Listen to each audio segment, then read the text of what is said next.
I'm going to just simply title this, Get Yourself Together. You, get yourself together. You know, I notice in this life a lot of people, they want to be with somebody, but they haven't gotten themselves together. They think they're ready, but they're not. They even pray and pray. Send me somebody, Father, that you see for me. And they'll go out and get the complete opposite because they don't have the patience to wait. They pray for patience but don't want to wait. They don't want to get themselves together, but they don't want to be alone at the same time. And how can you be happy with somebody else if you are not happy with yourself? See, and then here's another thing. You are not responsible for how somebody else responds to you.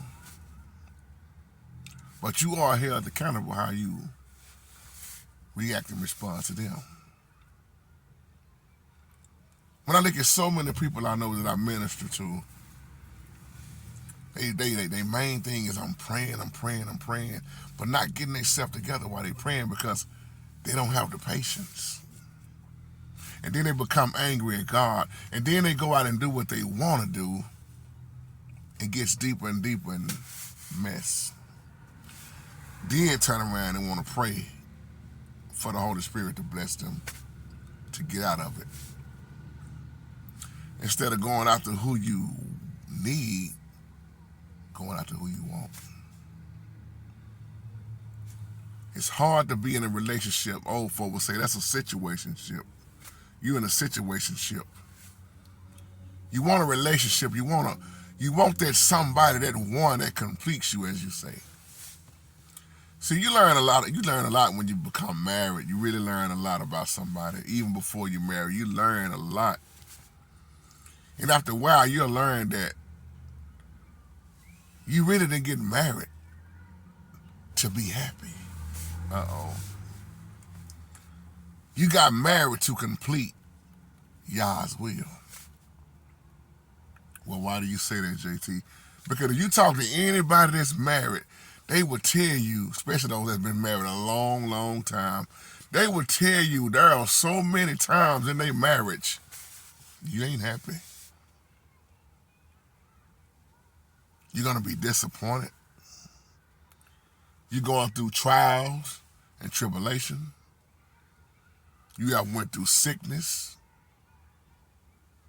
And if your mindset is not set on, I'm going to go through, or if you think you're going to get with somebody and it's going to always be your way, you got another thing coming. But see, when you are by yourself, that's the best time to get your relationship right with the Holy Spirit. It's not such a bad thing. You use that time to get yourself together, like my title say. Stop worrying about what everybody else is doing and what their marriage and what their situations look like. Concentrate on you. And don't base your relationship or what you want to happen. Don't base it off of what somebody else got. Because truth be told, you don't know what they're going through. I was just talking to my boy T at work early this morning. We having a conversation at about 4:30 this morning about that brother from Pleasant Grove that just murdered his wife in the graveyard, in the cemetery. There are people out here who are hooking up with the wrong ones. There are people out here getting with people that don't even love themselves. There are people out here who I just can't stand to be by myself, JT. I gotta do something, man. Okay. Keep getting impatient with the Holy Spirit. But what's wrong with getting yourself together? What's wrong with treating yourself?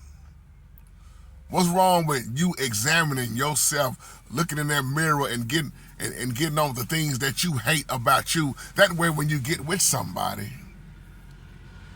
it'll take a little bit more load off of you. There are too many people trying to move forward, but they ain't let go of the last person. And when they call themselves moving forward, they still holding the new person accountable for what the last person done. You're not ready. See, the Holy Spirit knows exactly when you are ready. But if you're impatient, you ain't studying, you ain't got no faith, what are you doing? I leave you on that. Get yourself together. And when I'm saying that, get yourself together, it's allowing the Holy Spirit to work on you.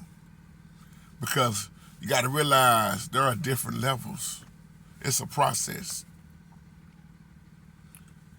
Why would the Holy Spirit take you on this level if you ain't even ready for the level you're on? You're crying about moving higher, and you're not even willing to wait and do what the Holy Spirit tell you to do. I always think about an elevator. You know, some elevators go lower than others. Some of them have a basement, a ground. You start seeing 1, 2, 3, 4 floors, 5, 6, 7, 8. Some elevators go way higher than others. But see, some of y'all trying to move, thinking you moving up, and you still in the basement. Some ain't even came up to the ground floor. You talking about you want to be on the 25th floor, and you ain't even ready to get past the second floor, the first floor.